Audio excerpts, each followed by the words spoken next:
good man. Thank you, Nigel. Thank you. Watch your something. Thank you very much. Those of you in the back, we have some seats up here, so feel free to come on up so you don't have to stand. Appreciate that, Nigel. Nigel, as you know, works so hard with so many of the people here to give us a great conference. This is all about what's your story. We all have one personally, and we have one professionally. And we tell them every day, whether you know it or not, some in part, some in whole, some for hours with a few drinks. And you're wondering, when's this guy going to stop? But Nigel, interesting story, which is why I love him. He's born in South Africa, always wanted to go to Australia. So as a teenager, his parents put him in a 5-gallon drum, threw him in the ocean. He went adrift for about 8 months. No food, stunk like hell in that thing. About 8 miles offshore, the Great Barrier Reef, he finally got the lid open, hooked on to a great white, grabbed the dorsal fin, came on, hopped on a kangaroo, found Sydney, married a wonderful woman, had 4 great children. With his buddy Greg, founded Network, and then Filix. And then, top it all off, he had the bravery to hire a guy like me to speak, whose country was stupid enough to elect a president named Donald Trump. Other than that, you've done well, my friend. But thanks for having me here. Appreciate it. Great to be anywhere outside the United States, trust me. So, when I talk about storytelling, I'm talking about the oldest form of marketing. That's what marketing is, storytelling. Whether it's 30 seconds in a commercial, 60 seconds in a TV commercial, whether it's Instagram, Facebook, we're telling little stories about ourselves and our business. Don't ever forget that when you talk to people, no matter what medium, they are listening. The more compelling your story is, the more you're going to succeed. And how far do we go back with storytelling? To the caveman days. That's where it all started. Round the campfire, everybody related stories. If you told a good story, it would elevate you in the tribe. If you told even a better story, you could even win a mate. Here in Australia, hell, everybody's a mate. It's great. If you don't tell a story, good enough story, then you got to give the tribe leader a Rolex watch, as you see the guy in the background. It is all up to you how you tell your story. Obviously, you have to do it with your own point of view, but it has to be with brevity, has to be with compassion, it has to be with empathy, humor, because people are dying for a good story. Now, it's not enough back then, even back then, to tell the stories. And we all repeat jokes and we tell a great story to somebody else. But even back in the caveman days, they wanted those stories to last forever. And what did they do? They wrote on the cave walls there, and any kind of ink they could. They had no Staples, no Walgreens. Whatever they used, the dye from plants, it was important to them to have their story remain as long as they possibly could envision.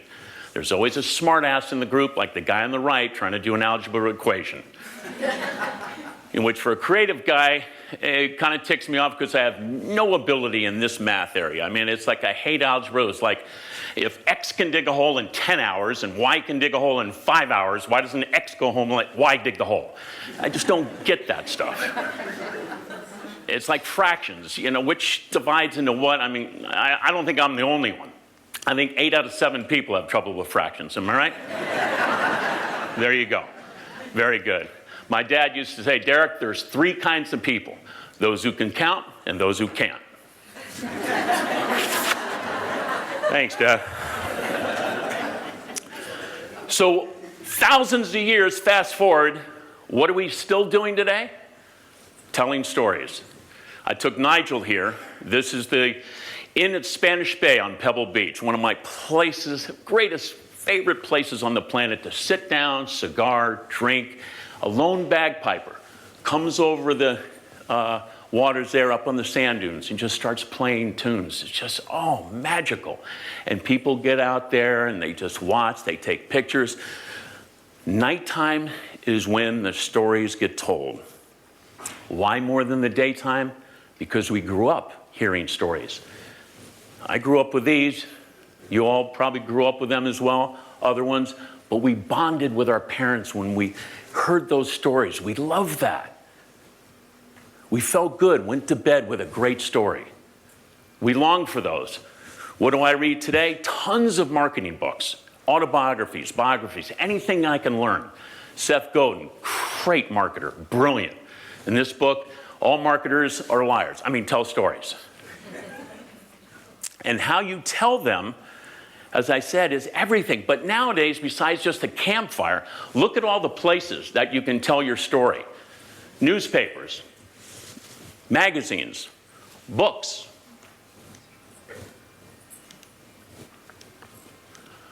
Billboards. That was a real billboard in Atlanta, Georgia. Air conditioning company. Is that great? Your wife is hot. Better get the AC fixed. That's telling a story. Air conditioning is boring. We all want it in this room. Do we care how it works? No. But if we have a lot of choices, I'm going to pick these AC people, right?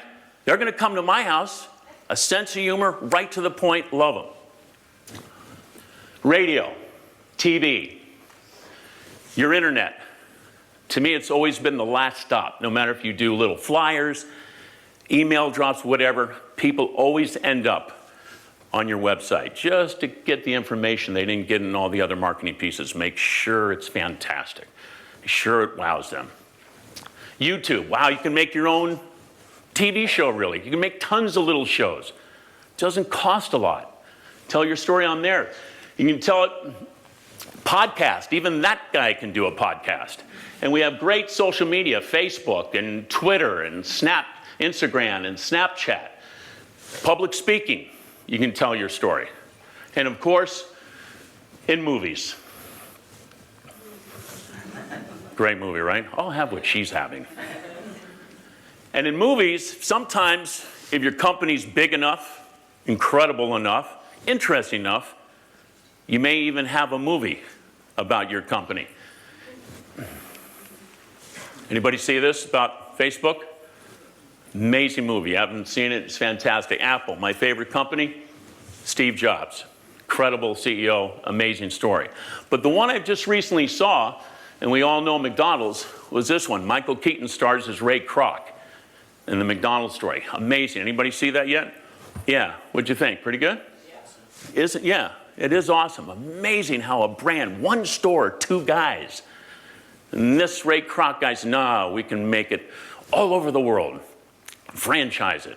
No, let's keep it. Let's us own it. Okay, maybe we franchise it. Maybe we'll buy the land.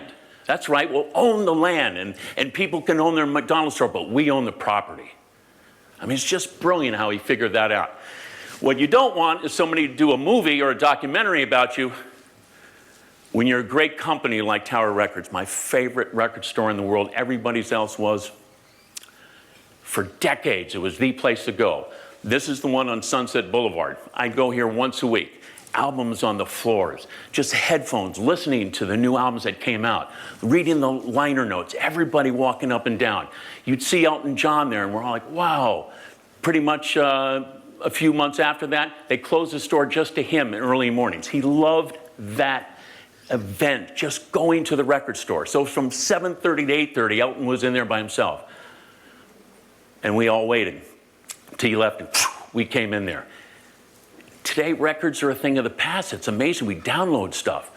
But it's a fascinating journey to watch how great they expanded, how one store, and like it was the place to go. It had so much going for it, and then gone. That's what's just amazing. You take for granted sometimes what you're doing, you get complacent, and all of a sudden somebody comes along, thinks of something better. Did we have movies about the fitness industry at all? Closest thing to it, 1977, Pumping Iron, right? It really put Arnold on the map, put Lou Ferrigno, and it put Gold's Gym on the map, which I was thankful. So this was huge about the bodybuilding industry per se, in that time when Arnold was competing for the Mr. Universe. But it was interesting. They showed clips of Gold's Gym and all the guys and that culture from Muscle Beach. 77, 8 years after that movie, I came to Gold's Gym and started working as the head of the motion picture and television division. Met Arnold there, and who would know, like 18 years later, my wife and I helping him get elected as governor of California. Just amazing to watch him go from bodybuilder to megastar to governor of California. And it was fun because it is something, if you tell your story right, and he did. He always was good with the media. He had that personality, that charm, that charisma. And Hollywood just ate it up, loved him for it. Now, how do you say thank you to a guy that's given you all kinds of publicity? I did an ad for him, framed it, and gave it to him once he became governor. It's on his wall, but it was a campaign I was doing about don't listen to what they say. And this is what I gave him. They told him his calves were too small to be a champion bodybuilder. He became Mr. Olympia 7 times. They told him to lose his accent and his name if he wanted to be an actor. He became an international star. They told him to stick with bodybuilding or acting and forget politics. He became the governor of California. It's amazing what you can do when you don't listen to what they say. Gold's Gym. It all starts here. Now, I can't use it. Once you're governor, you can't put that in a magazine, a newspaper. It's just you don't do it. So I wanted to capitalize on the fact that he was a Gold's Gym member. How do you do that without, putting his face, likeness, whatever? So we came up with something we thought would get the feeling across.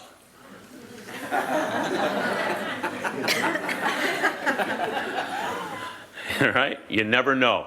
And we put it on buses.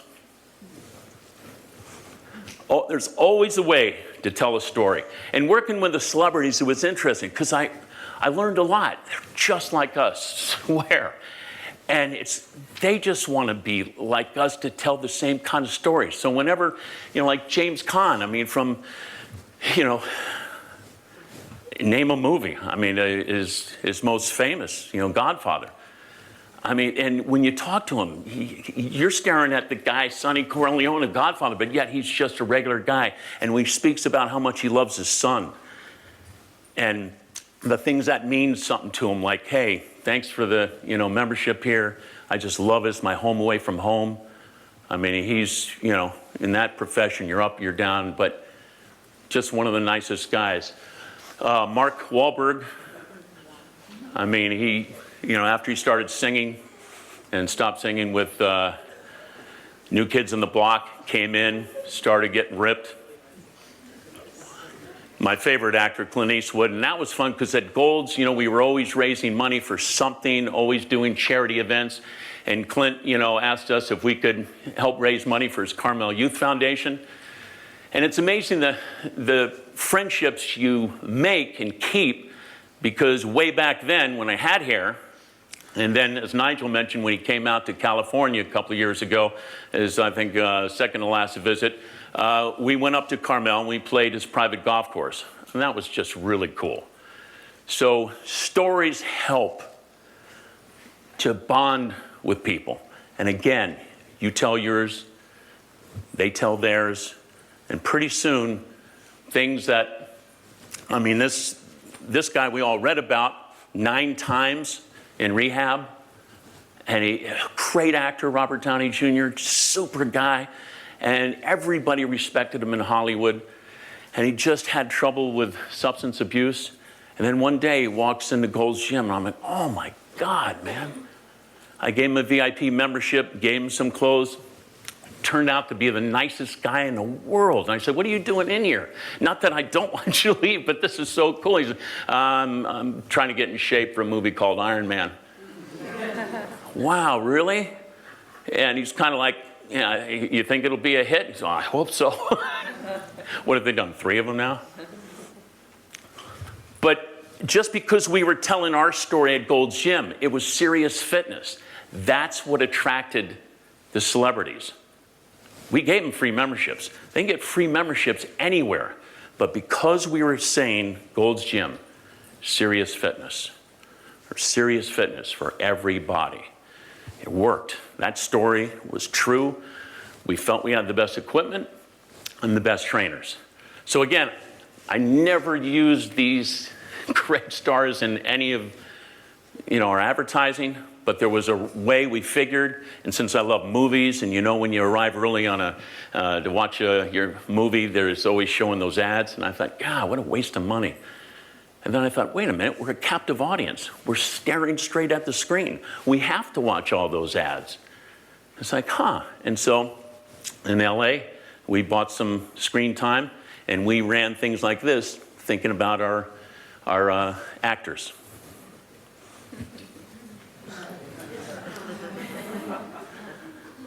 It's bragging, but it's true. Again, if you can tell your story with authenticity, you can tell it with truth, which we had a ton of stars. And then, you meet a guy like this, Hulk Hogan, he's the one on the right. What's so funny? I mean, I'm 6'1", 190. He's 325-inch biceps, 6'8". But he taught me something. I do it to this day. When I showed him the picture, I said, look how much bigger you are than me. And he said, you know why, Derek? I said, why? He said, look where I'm standing.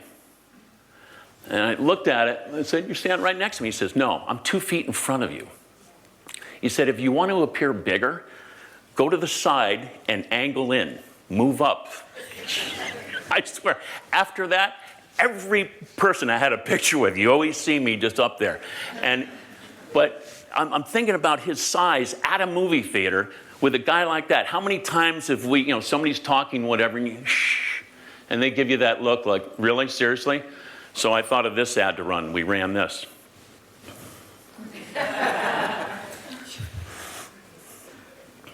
Now, my competition, I know, was looking at all the celebrities we had. And 24-Hour Fitness, as Nigel mentioned, huge brand, always competing against them. They didn't have the celebrities that came in. They had to pay for them. And it's fine, whatever it takes. But if you're going to spend $3 million on Cindy Crawford, a supermodel, that story better be compelling. That headline better be super cool. Thank God, for me at the time, this wasn't. And I know everybody at 24. And I said, how'd that ad do for you? Not well. It wasn't a good investment. She's a superwoman, great, great lady. But, turkey and stuffing and pie, oh my.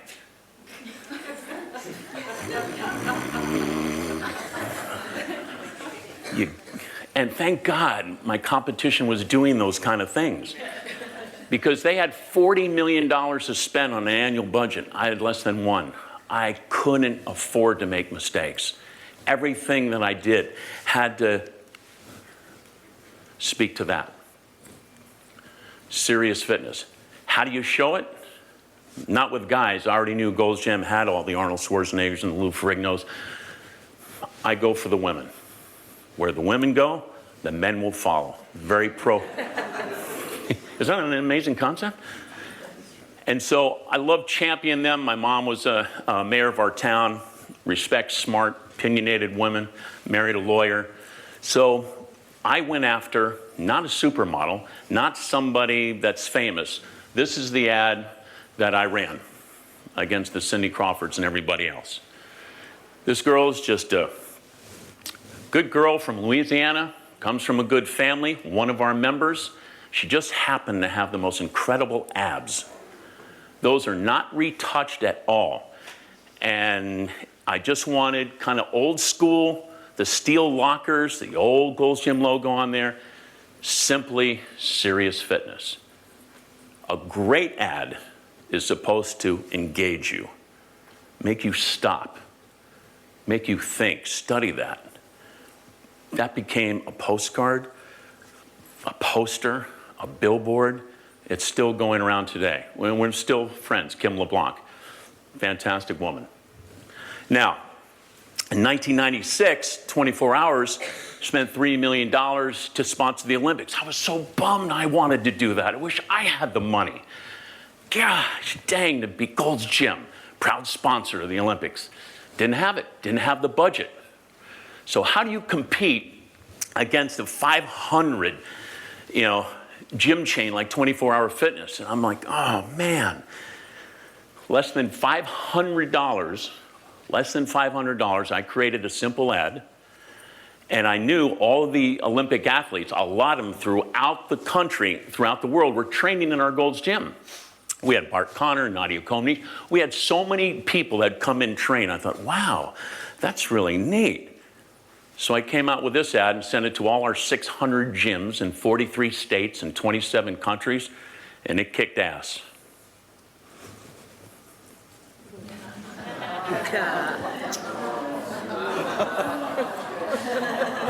I like the guy that said, ooh. It's like Nike said in an ad, you don't win silver, you lose gold. Now, I thought that was harsh. But that's how I felt, They can sponsor the Olympics. We have the athletes who train them.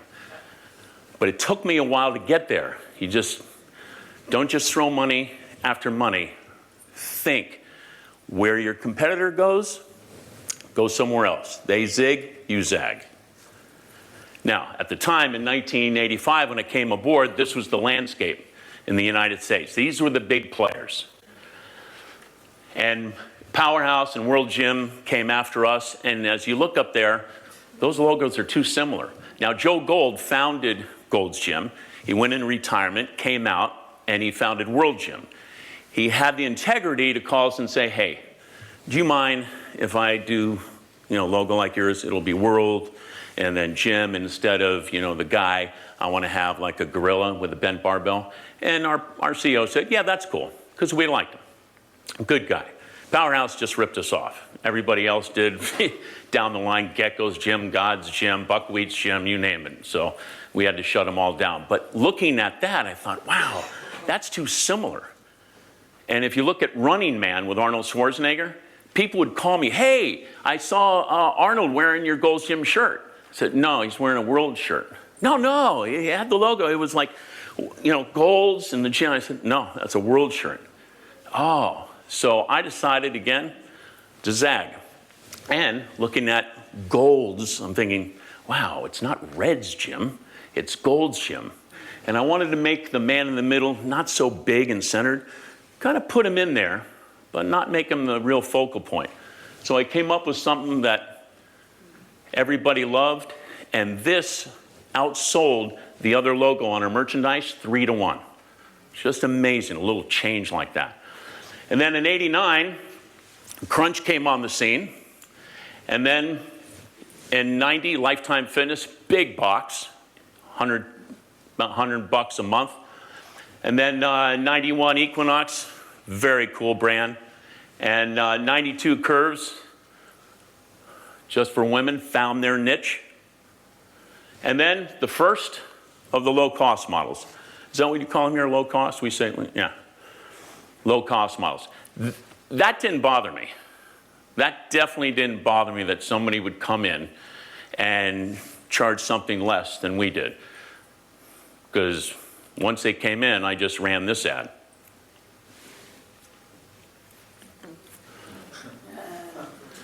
And on the bottom, there are less expensive gyms than Gold's Gym. There are also second-place trophies.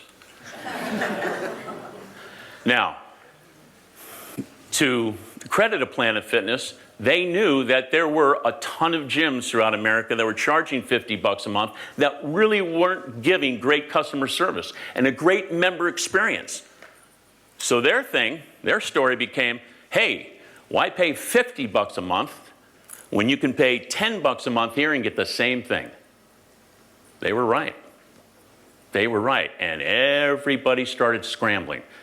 And I don't know about it here, but in America, wow, there's so many low-cost models going up, and everybody's playing that price war. Wow, when you do that, it's not right. We've educated people around the world now that, hey, your health and fitness is only worth $10 a month. Even though everything you pay for, your power, your TV, your internet, is much more. Fitness, yeah, $10. So there's something more that we have to do to get people excited about our industry. The brand that did scare me was Crunch. They had 16 gyms that felt like 1,600. They were really, really good at telling their story. And I'd smile and I'd go, God dang, that's good. This is a simple little Valpak ad, little mailer, a little value mailer. And I just love that. At Crunch, we don't believe in singling out anyway. You, however, are the only one to get this. And then on the back, Crunch Fitness isn't an image. We could care less if you're buff, bony, bronzed, or butt white. That's what makes Crunch so different. It's an environment where anybody, absolutely anybody, can feel comfortable working out. They had an attitude. They had a personality. And it was great. It fired me up. Loved competition. Played sports my whole life. Bring it on, dude. But that was the only brand that was out there on the cutting edge. Recently, it's been Equinox. They've been doing some great ads that I'll show you. So then, years went on. And now, here's the landscape now. These are some of the biggest brands in the world. Multi-gym owners, the huge franchise corporations, all good brands, all doing pretty well. And as you look at each one, you make up your own minds what you think about that brand. Bless you. And what I like doing is I like to find those stories, not only in our industry, but outside. And some of the best stories are in songs. Remember Prince, Little Red Corvette? He was dating a girl that he said was a little bit too fast for him, like a little red Corvette. Paul, you want to join me in a little air guitar? It was Saturday night, I guess that makes it all right. You see, what have I got to lose? Honey, I say, little red Corvette. Baby, you're not too fast. Little red Corvette. We all made that number one. Huge song for Prince, and guess who was listening to that story? Who would that mean something to? Marketing person of Chevy. Hey, that's our car. We make the Corvette. Now, can't use Prince. He's not going to let you use his likeness. But this guy was really good. And this is the print ad and the billboard that they came out with.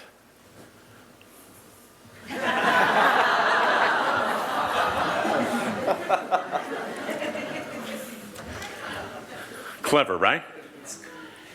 And don't you love people like that? I mean, whether you're looking at that, you laugh just like I laughed when I first saw it, but you like people that can make you smile and laugh and feel good. That's a story well told. That's what I want for you guys. There's great things that you have at your disposal. Just keep thinking this way. Now, why do I use these kind of examples from brands outside our health club industry? Because even at Gold's, I noticed our blinders were a little narrow. Sitting around a board meeting, I was talking about how cool Nike was and the great ads that they did. Luke here remembers one of my earlier talks. He said, Derek, I still have that Nike ad that you showed, that commercial, and it fires me up every time I go train. And yeah, that fires me up. And I said to my fellow teammates, that's what we got to do. And the senior VP of merchandising says, Derek, we're not Nike.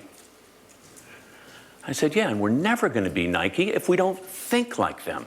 We don't act like them. Study them. See what they've done. They've got all the money in the world. Whatever they're doing, trust me, they've really gone over every little detail of that. So, as Jay Abrams said, if you want to increase your business by 10%, find someone in your industry that is highly successful and emulate them. But here's what I love that he said that's really resonated for me. If you want to increase your business by 100%, find someone outside your industry that is highly successful and emulate them. So much we can learn out there. I mean, I always looked at our competition in the industry, but I always looked with the Apples and the Nikes, Reeboks, you name it, Under Armour's did. Now, here's some of the greatest brands outside the industry. And again, from the movies I mentioned to their advertising, you can learn so much. You can see how they emotionally connect to their customers. That's what we have to do. We provide life. We got the best product in the world. There's nothing more valuable then our health and fitness. We've just told wrong stories. That's all. We just got to still tell better stories, get people fired up. Even the icons. I study the icons. Why those? When do you get to that point you can just put the Nike swoosh? You don't have to say Nike anymore. What's it take to get there? My favorite business hero, by far, Steve Jobs. Love that guy. They said, if you read this book, they'll say, hey, the guy was an a-hole. He was a tough son of a bitch. Yeah, because he demanded perfection. He knew what he wanted. I mean, inside this laptop, there's color-coded resistors that have no business being color-coded. Steve just liked things a certain way. He wanted even the inside of this Mac to be cool, just in case somebody went in there. Every detail mattered to him. And wow, living in Los Angeles and being able to get in my car and drive to the Macworld convention where he was going to give the keynote, a 90-minute keynote, sometimes 2 hours. We could have sat there for 5 hours listening to him as he unveiled all the new products. I mean, it's so cool. So this guy says we will truly understand people's needs better than any other company, and we felt that. It was like he was speaking to us every time. He said, hey, this is our new product. You're going to love it. And so going up to the Bay Area, crossing the Golden Gate Bridge, heading to the Moscone Center. There was the conference. That line is 4 o'clock in the morning. Outside the Moscone Center, 4 o'clock in the morning, people lined up to get in. And I'd be right there with them. If you didn't get in the little 1,000-seat auditorium, you couldn't hear the magic. We all took our picture in front of the big sign there. That one was 2007 when he unleashed the iPhone on us. They had great bands like Cheap Trick with his 5-neck guitar. He had John Mayer playing on stage. It was like a huge event. It was really something. And even the iPhone that we weren't going to get till 6 months later, where was it? On the trade show in a bulletproof little case. Look at that guy's face on the left. I mean, that's how we are on Christmas morning. Whoa, I want one. He knew how to tell that story, suck us in, make us want all his products. But this was the magic, 1,000 of us. And later I met the guy that ran it, so I got near the front for so many years, and I was like a little kid in the candy store. And the man himself came out and said, no more are we building beige computers. You have what you want, blue, pink, purple, green. I'm like, yes, because whose favorite color is beige? He was the guy. Why is it beige? And then the iPod. And then, cool computer. I bought this for my mom. Looked like a makeup mirror. And then the MacBook Pro that I use today. The iPhone and the iPad. The brilliance of this man and Apple, they didn't and have not invented one thing. None of those were anything that he invented. They already existed. Already was out there. Steve just sat back with Apple and said, we can make that better. And that's what I always think when I'm doing anything for my clients. What would Steve Jobs do? It really makes you focus. So he looked at a company that already had an iPod. Already was trying to get sold out there. This guy was trying to market. But none of you can tell me who the guy was. None of you have him. He went belly up. But that was his mantra. That's how he was trying to sell his music player. 4 gigabytes of music. You can't tell me how many songs that is that you can get for 4 gigabytes because they all come in different sizes. You don't know what size that is. Steve Jobs looked at that and said, that's terrible. I know what I'm going to say, and people will get it right off.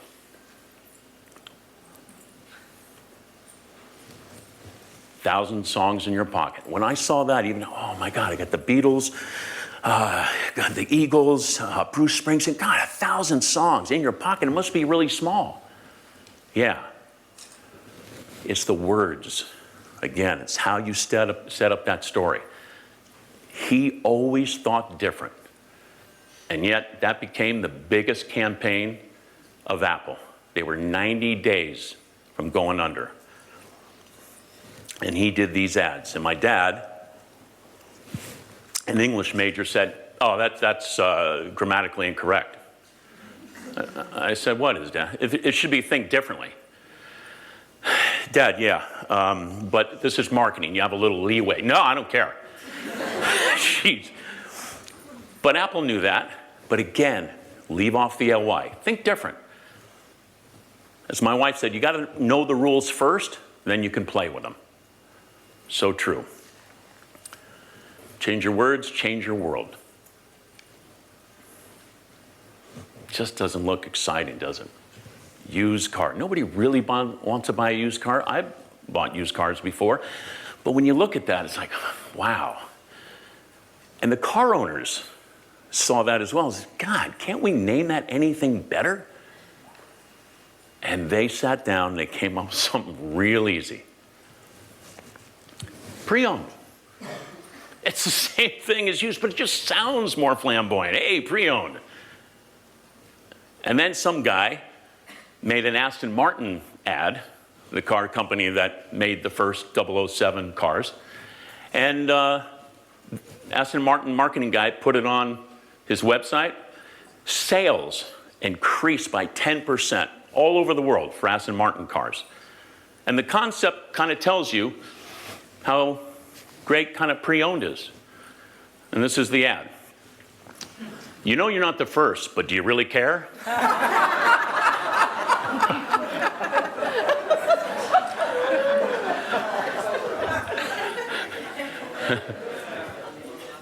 Now, you can tell that Aston Martin didn't do that ad because everybody catch the spelling errors. Pre-owed. See? A space between care and the question mark. But the marketing guy thought it was so cool, somebody just sent that in and he posted it. And but it's amazing how many car owners or people ready to purchase saw that and go, that's a cool ad. Now, this is a real BMW ad. They actually did this. It doesn't have that kind of, yeah, right? It loses a little something. But the great ads of the world, the great car companies know. They talk to us. This is great. The Harley-Davidson, the #1 selling motorcycle in the world.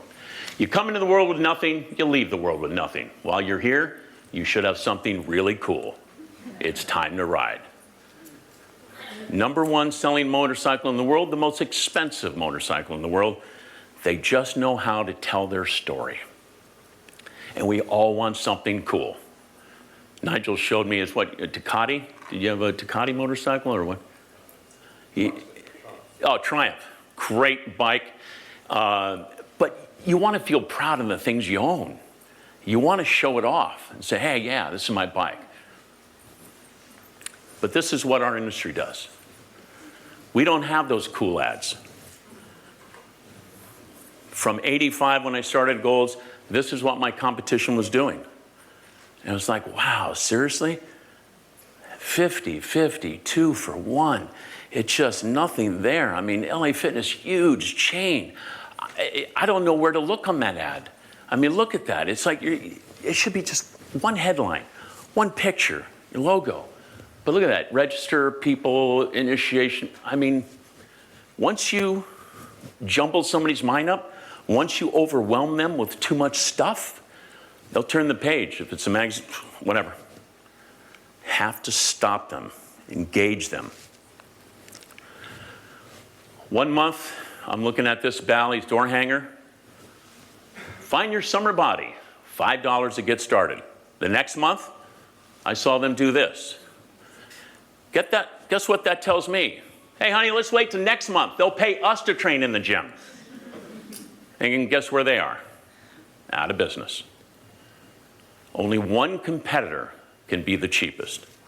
Everybody else has to rely on brand. Better the brand, better the value that company's going to be. Now, when my boss came to me and said, Derek, can we do that guaranteed results or your money back? I said, what do you mean, just like put it in all our ads? He said, yeah, stamp it on there or whatever. Yeah, guaranteed results, your money back. I said, gee, nobody really buys that. I don't buy that. Do you buy that? Well, people like it. Can you give me time to just think of something better? And he said, all right, I don't know what you can do better than that. Okay.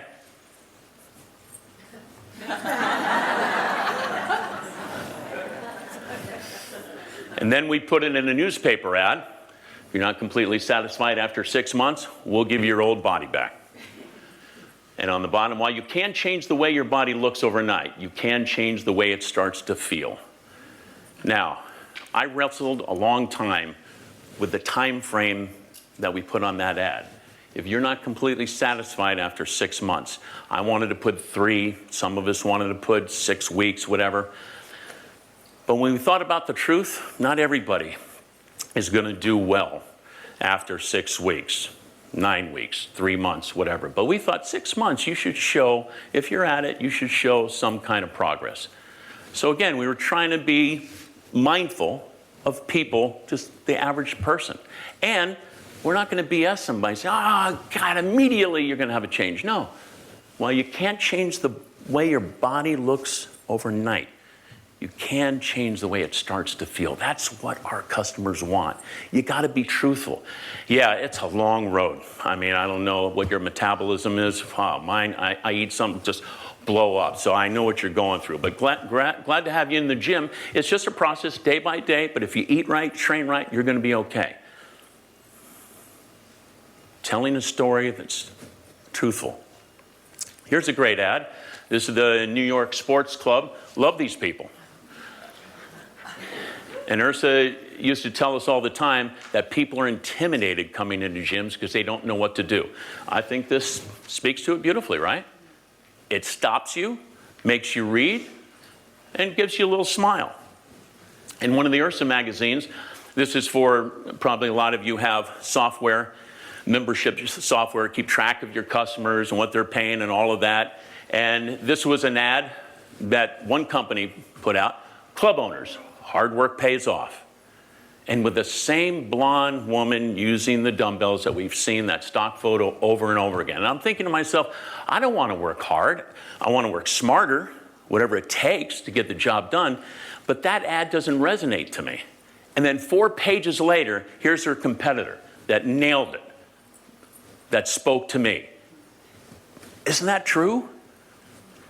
I mean, I don't know about you guys, but the accounting part of it, the numbers part of it, that's not what I want to do owning a club. Let somebody else do that, like check free, and they became huge just by telling their story well.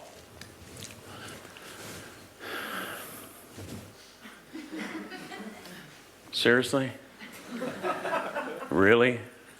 I mean, it's an equipment company, and you look at that and you think, wow, that is so lame. And then you look at it and you go, oh, okay. Yeah, the owner's put his girlfriend in the ad. All right, Ben, yeah, go ahead. I mean, it's just, I haven't heard of them since I saw that ad. I don't know if they still exist. But if you're gonna wake people up, if you're gonna do something different, this little gym here did a 60-second commercial.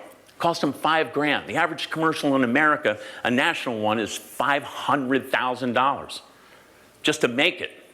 This company just got a little small crew and did something that's so unique. This commercial gets played all over the world. It always ends up on the top 100 best commercial list. And it's Yard Fitness. It's just one gym about an hour from me in Los Angeles. But it just talks about feeling comfortable in your own skin. Nobody's really comfortable in their own skin. We all want to look better, feel better, whatever it is. These people got that. So this is their little tribute to that. Can't cover this guy, man. I don't want to cover him. Then what are we gonna do? Okay, ladies, let's go. Timeout's over. Watch the man, not the boss. Woo! My house. Whoa, whoa. You want a piece of me? Huh? You Want some of this? You want some want of this? Take it to the hole, baby. Ball! Hey, I got it. Woo!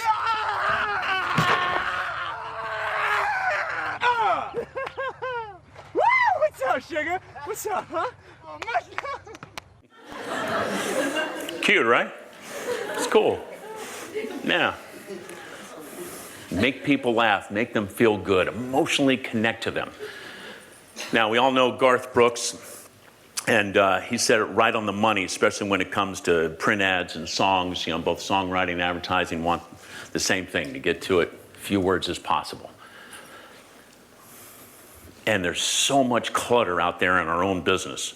It really is. It's just amazing. Just keep whittling it down, whittling it down. You just get something that's just dynamic, that says it all. I was sitting down with my ad agency at the time, I think in 95, I think it was. And I said, you know, I want to tell a story about the skinny kid, like Charles Atlas, the true story, the skinny 98-pound weakling. He comes into the gym, you know, first he gets sand kicked in his face, comes in the gym, lifts weights, and then, you know, comes out and beats up the bully. I said, can we do something like that? It's like he comes into the, you know, thin door and comes out, you know, bigger door because he's all buffed. And the ad guy says, ooh, I like that. So this ad we created, and it landed in a UK book on best advertising with no copy. And when I was talking to my ad guy, I said, but that doesn't look like a Gold's Gym, Jack. He said, Derek, that's not the point. I said, no, but it doesn't. There's no Gold's Gym. We have 600 of them. None of them look like that. And he said, trust me, it's the point that you're trying to get across. And I said, wow, okay. And thank God I went with him. Not every time are you going to get something, especially if you talk to your ad agencies, your marketing people. They may see something you don't know. But yeah, if I put a bunch of windows in there and, you know, made it look like a front of a Gold's Gym, it would have probably mucked that up. And believe it or not, that's a wall they found in London. They took a camera crew there and just took a picture of that wall and put that on there, but it worked. I was talking to a Stanford alumni group not too long ago, and some movers and shakers, and somebody said, you should have reversed the doors. You know, if you're big, you know, and you need to lose weight, you should have reversed them. Plain dumb. I said, wow. That's a great idea. I said, everybody agree? And they're, yeah, you went to San Diego State, we went to Stanford. Hell yeah, that's a good idea. I said, we already did it. This was in the same book of great ads with no copy. This is from Clark Hatch Fitness. It started in Japan. I looked at this and I couldn't figure it out. But I knew it had to be brilliant because, and it got an award. Raise your hand if you get what that's about. Wow, you guys are smart. I'm thinking a bunch of old tires, a bunch of tires. Spare tires. Oh, we get rid of spare tires. That's brilliant. And that it's like, wow, I love that company. It made me research them. It's like, wow, that was really good. Stops, engages you, that's a great ad. Hemingway and his friends were having drinks, cigars, all the great writers of his period, some real bright guys. And they were talking about their opening sentences in their novels. And then they were talking about how compelling the story has to be from beginning, especially the end. And then Hemingway says, do you think we could write a novel in only 6 words and make it mean something, to have impact? And they're like, wow, 6 words? And this is what they came up with. And remember, it had to have meaning. It had to evoke some kind of passion and some kind of empathy in it. And this is what they came up with.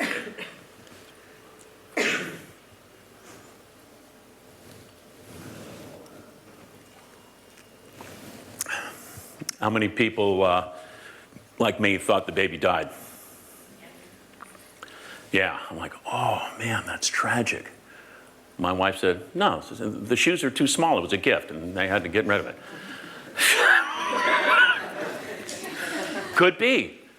All kinds of different scenarios, but that really makes you think. And what I've learned from great people like Donnell Kane, human beings are powered by emotion, not reason. we were giving Nigel, Lisa, and myself on drinking the soft drinks, how they're not good for you. And even some studies lately say you can get stroke and dementia. I forget the other things, but anyway.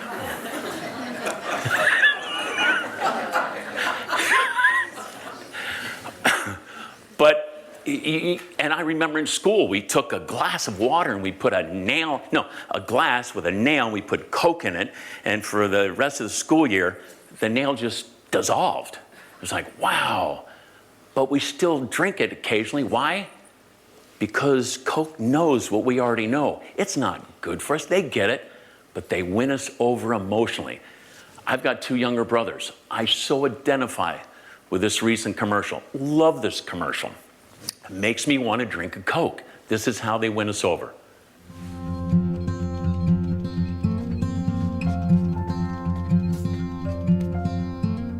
Hey, brother, there's an endless road to rediscover. Hey, brother, know the water's sweet, but blood is thicker.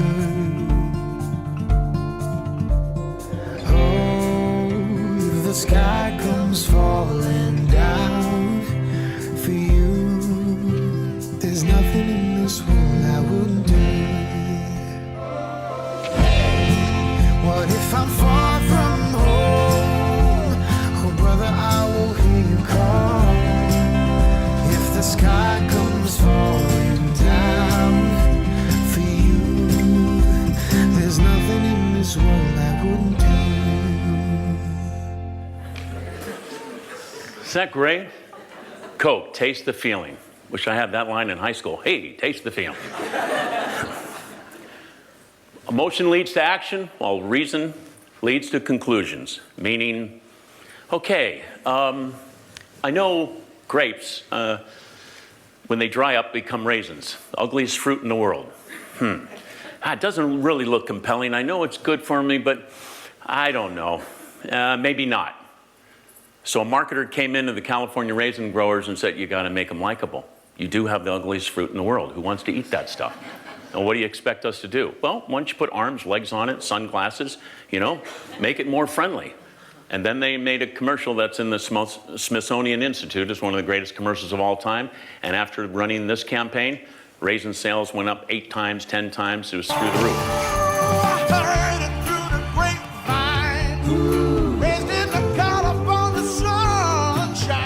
We started liking raisins again, just because they told a different story.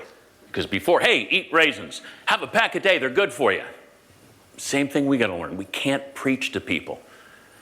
We just got to kind of inspire them. Milk Advisory Board saw that and thought, oh my God, nobody's drinking milk anymore. How do we make milk cool like raisins did? Brilliant campaign, the Milk Mustache, right? It's your boy, Hugh Jackman. We love him too. And when I saw this billboard, oh my God, again, they were speaking to me, because this is what my mom gave me when she was making cakes. Here, darling, want to lick the icing off? Yes. So I looked at that and I came up with something at Gold's that I thought was kind of cool, kind of in that ballpark. It's like I could eat donuts all day. I have a sugar tooth, as Lisa knows and Nigel knows, big candy jar, big bowl with all this candy in it. And it's right in our theater room. People love going in there, so do I. So do I have to quit eating sweets? Moderation, all that stuff. But if I am going to eat donuts every day, what's the price I pay? This is what we came up with.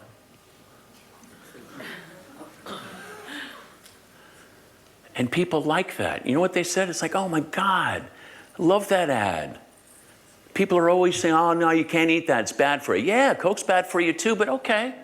If you have to have it, guess what? You're going to have to work it off. Where do you work it off? Right here at Gold's Gym, thank you. Now, the commercials that I've seen that we do in this industry, I've yet to see the fun ones, as you've seen the Coke and stuff, those heartwarming things. Even the commercials I see where they show people in the gym working out, it's like it's static, it just doesn't talk to me. Look what Michelob Ultra did in this commercial. This is a 60-second commercial, And when you watch this, you want to train in that gym. You want to be around these people.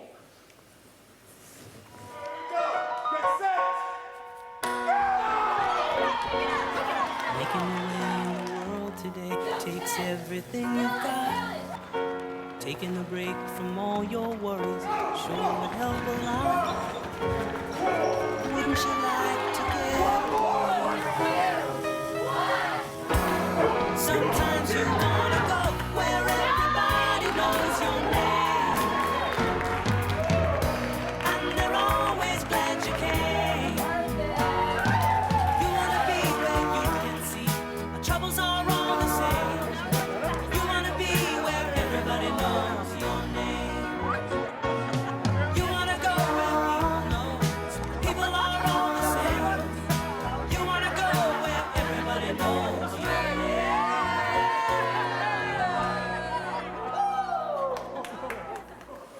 Right? God, that's a cool place. Work out and have a beer afterwards. Yeah. How much is that membership? I'm there. And one of our gyms in Ventura built a brand new one and put a bar in there serving alcohol. And I thought, wow, that's interesting. And then immediately a newspaper called me, since I was the head of marketing for Gold's, and would you like to comment on that? We don't think that's very smart to have a bar serving alcohol in a gym.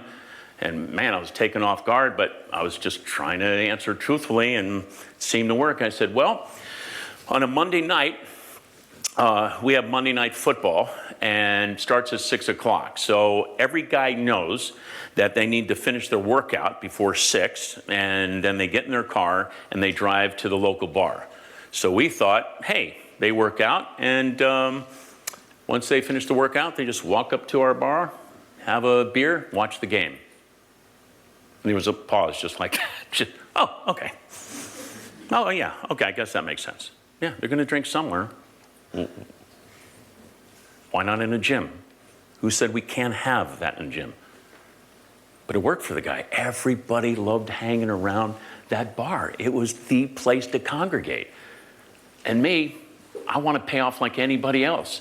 If I'm going to work that hard, yeah, give me a beer. We got the football game.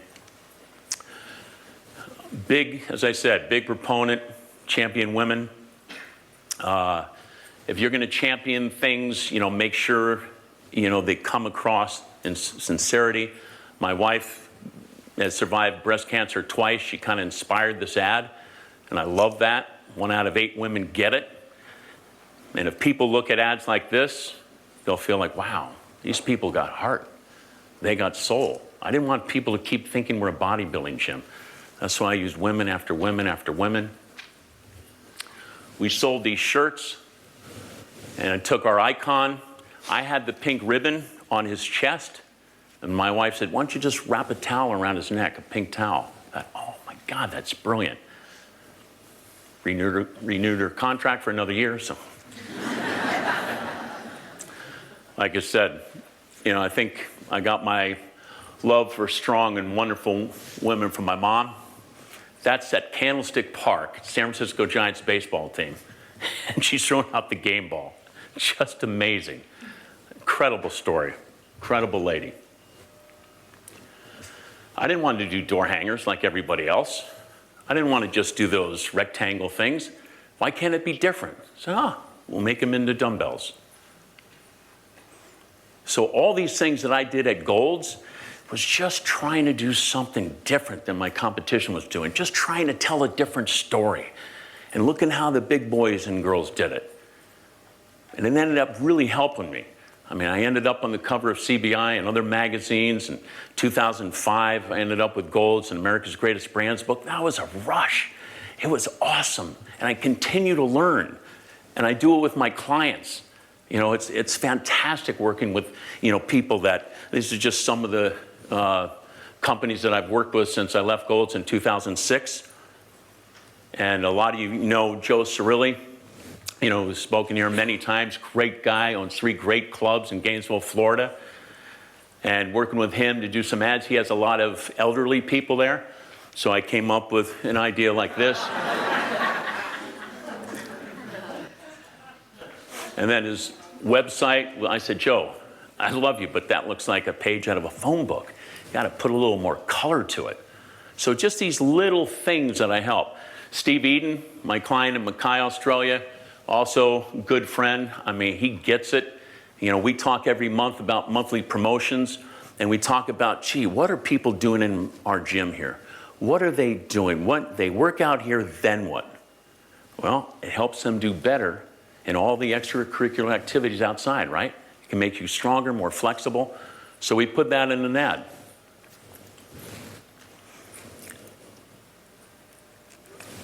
Nigel mentioned 24-hour fitness. They came to me at the end of 2014, and that was nice. That was cool. They said, Derek, you kicked our ass back in the day. We want to hire you now. We want you made a real brand out of Golds, and we want you to help us make a brand out of 24, and we're also going to do a low-cost model called BFit. And I said, okay. I said, don't you have an ad agency? Yeah, we have 2 outside ad agencies and 1 in-house. I said, and you don't like any of the stuff that's going on? No, not really. I said, can I see some of it? They said, sure. So this is one of theirs. And I said, I can tell why I'm here now. I get it. And I can always tell a very amateur graphics person by the cute little stuff they think, you know, is really awesome looking. Like the little shading things, the sunlight shades that come down through that picture, the red little mark on the left. There's no reason for it. Like I said, when you look at something like this, why is those sun things coming down? Why is the red on the left? Why is the 2 different reds on the right? It's gotta mean something, everything. And then I said, you know, I'm very pro-women, guys. When you do that kind of stuff, you're trying to spiff up your bumper. I know a guy came up with that line. It's not clever. And this is one of their other ones. I said, you guys are fixated on, the back end there. And it's like, it's not, I get it, but there's a better way of doing that. Well, what do you think? I said, well, I did something at Gold's about 20 years ago. Because I asked my wife one time, I said, what do women want? She said, small ass. I said, really? Yeah, other things, but really, we want a small ass. Okay, I took that idea.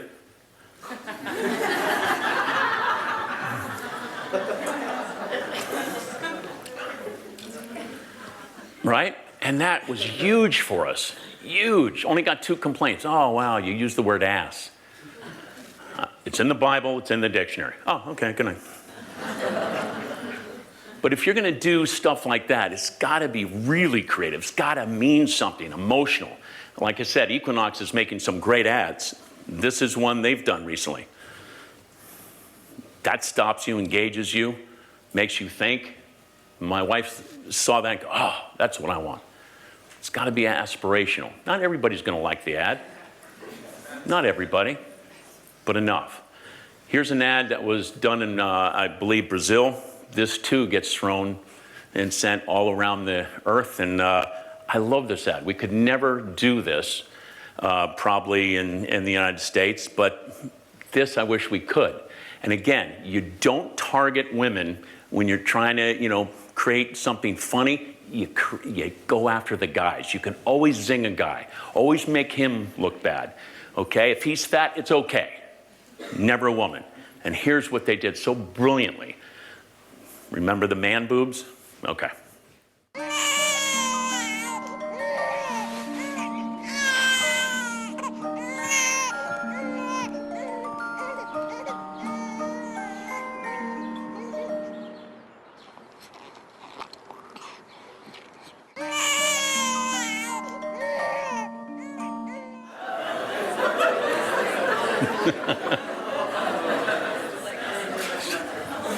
Right?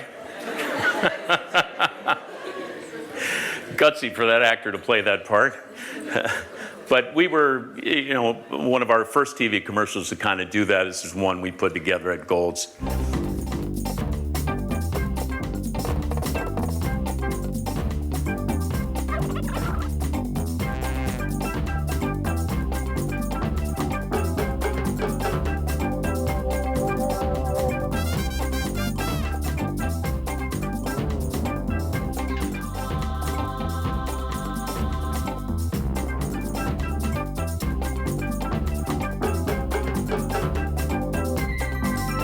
and our gym owners could put their stuff down below. But again, just to try to evoke some humor, trying to make somebody not intimidated about the Gold's Gym brand. Advertising, here's a real easy tip for you to remember. In print advertising, it's one headline, one picture in the middle, and your logo on the right. Why in that kind of configuration? It's been studied 9 billion years. People read from the upper left-hand corner right through the middle down to the right. Does it have to be like that every time? No, but just remember that format and you won't go wrong. One dynamic headline, one great picture, your logo. Here's another one from Equinox. This is how they do sales. There's about 12 bizarre cats in that picture. Bizarre woman drinking whoever. Whatever, I don't know what that is, but it's done well for them. It stops people, and you go, what is that all about? But it's not 50% off, it's not 2 for 1. Hey, come in and check our sale. They're really on the edge. Here's one of my favorite ones. A lady was kicked out of a restaurant for nursing her kids. Kicked out of a restaurant in Los Angeles for breastfeeding. So they're champion women. In your face, maybe over the edge, but wow. People look at that and think, And look at that one picture, one headline. Look at the guy on the left-hand side wishing he was in the front table. So when I said to 24, I said left to right. I said, let's face it, your name isn't the greatest name in the world, it's a descriptor. There's so many gyms, hey, 24-hour fitness, yeah, we're open 24 hours. So let's make it mean something. So I said, you want to go after celebrities? Misty Copeland, one of the greatest ballet dancers of our day. She's incredible. She's muscular. She works out. Get her. And let's make 24 seem like it's part of our culture. What we say, oh yeah, I could golf 24/7, 365. Yeah, I train 24/7, 365. And they're like, wow. And then do it in your, I came up with a tagline for them, make every moment count. You can do yoga, life is 24. And they said, yeah, but Derek, we like to do our stuff in a gym. I said, you don't have to do everything in your gym, in your fitness studio. It doesn't have to be that literal. So I said, all right, if you want to be in a gym, same concept. And then they said, okay, here's our low-cost model we need your help on. I said, it looks like the Bally's Bee. Yeah, we bought it. They're out of business, so you bought a bankrupt company. Yeah, we did a survey and nobody really knows it's Bally's. Ah, man. Okay, so we're stuck with that. But I said, what are the things that you have already that you've done? And they said, oh, here's one, we don't quite like it, one of our agencies gave us. Wouldn't it be nice fitness clubs were less about fitting in? I said, wow, I'm a little confused. I kind of know where they're going, but one picture, one headline. You got to get it right away. This is what I came up with. No matter what you look like, who you are, refuse to be ordinary. Did a whole campaign of this. I flew one of your kangaroos over to LA. And then I said, you can make that, you can now take that concept and put it all in social media. This is me and my buddies. Everybody can send in all their cool stuff. It has legs. It can go forever.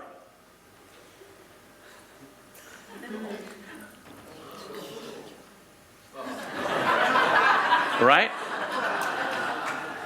You can have fun with it. So I left them with their branding guidelines, and first page, as I always do for my clients, refuse to be ordinary. My buddy Nigel turned me on to this gentleman, great, Gary Vaynerchuk, and I love what he says here. No matter who you are, what kind of company, organization you work for, your number one job is to tell your story to the consumer wherever they are, and preferably at the moment they decided to make a purchase. How does that work? My wife saw this loaf of bread and thought, wow, Dave's Killer Bread. That's interesting. Picked it up, turned to the side, and thought, words on the top are 15 years in prison. That's a tough way to find yourself. Just on that story, she bought that loaf of bread. Never heard of him before. It just emotionally connected to her. When I was Facebooking how terrible our president is, and he really ticked off your prime minister, I said, sorry, Australia. And this is Anthony Burke, one of your fellow gym owners here in Australia. He said that. I thought it was just great. And here's the people that voted for Trump. So if you're wondering, trust me, I didn't vote for Trump. But these are the, you know, I thought about, boy, if that was an ad, what headline would I use? You know. Here's another Trump supporter. Boy, it's sure hot out here at this baseball game. I wish I had a cap with a visor on it.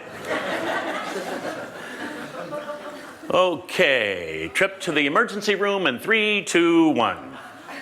Hey, Larry, we need a gate on that road so people don't come in.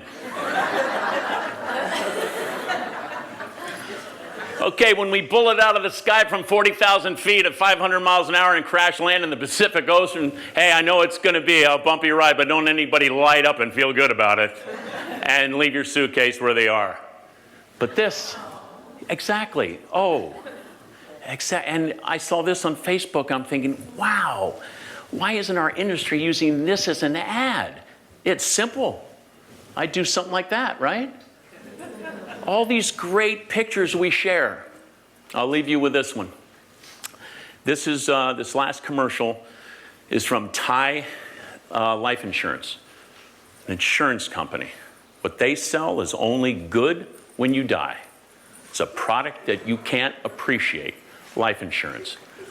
But they make you feel so good about life because their whole mantra is the beauty of life. Their core value of the brand, the value of life. And in your life, they ask in these commercials, what is it that you desire? 7 million views from 232 countries within 4 weeks of what you're about to see. That story got passed around big time. And here's what they did. They just wanted to show, they looked for true stories. They found this kind of guy that just did wonderful things for people. As you watch, there's a homeless woman and her daughter. The words may not show up visibly in the back, but when you see the mother and the child, they're trying to get money to send the little girl to school. And this is just one great thing that Thai Life Insurance puts out almost once a year with these great stories.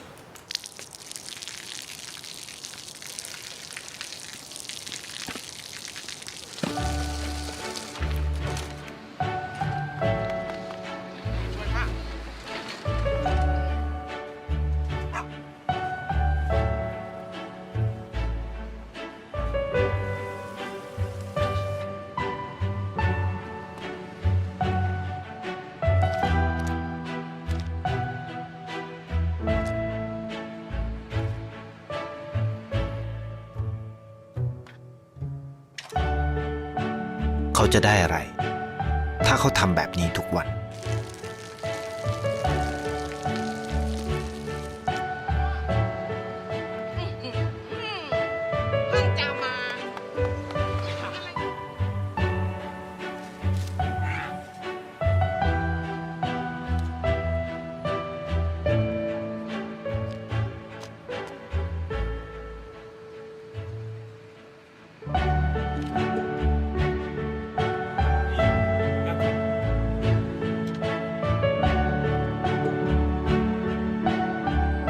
เขาจะไม่ได้อะไรเลยไม่ได้รวยขึ้นไม่ได้ออกทีวีไม่มีใครรู้จักไม่ได้มีชื่อเสียงที่มากขึ้น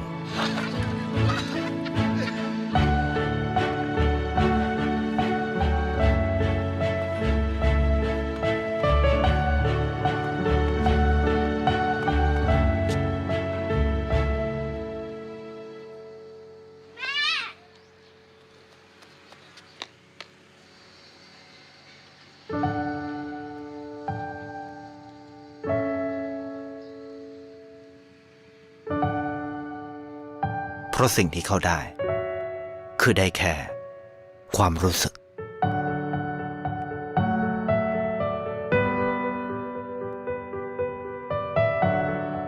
ได้เห็นความสุข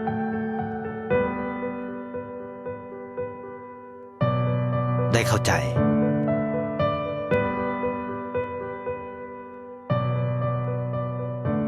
ได้ความรักได้ในสิ่งที่เงินซื้อไม่ได้ได้โลกที่สวยงามกว่าเดิม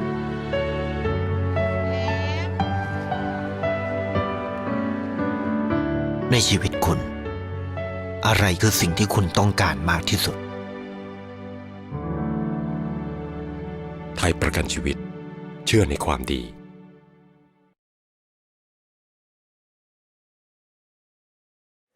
Powerful, right? Ninth most shared viral video in the world. 28 million viewers today on that. That's a story. Life insurance. We are about life. A product, a service we can use today, every day. And like that company believes there's good stories happening every day. The world welcomes a good story. Go tell it yours. Thank you very much.